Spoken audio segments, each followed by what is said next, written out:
ഈദായിട്ട് ബിരിയാണിയുടെ റെസിപ്പി കുറച്ച് ലേറ്റായി. അപ്പോൾ എന്തായാലും ഒരു വെറൈറ്റി അടിപൊളി മട്ടൻ ബിരിയാണിയുടെ റെസിപ്പിയാണ്.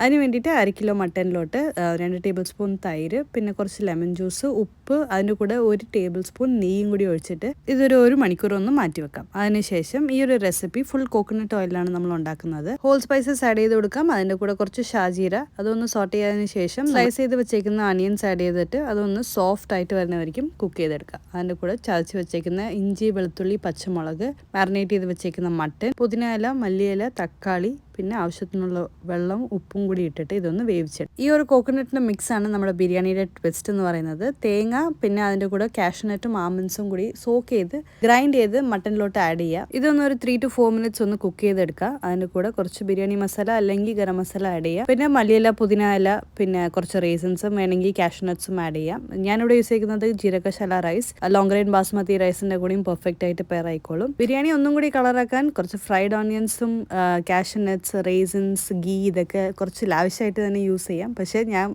ലിമിറ്റ് ചെയ്തേക്കുന്നേ ഉള്ളൂ. അപ്പോൾ എന്നാലും പ്ലേറ്റ് സെറ്റായി with beef liver, mutton biryani, pappadam, അച്ചാർ ആൻഡ് തൈര് സാലഡ്.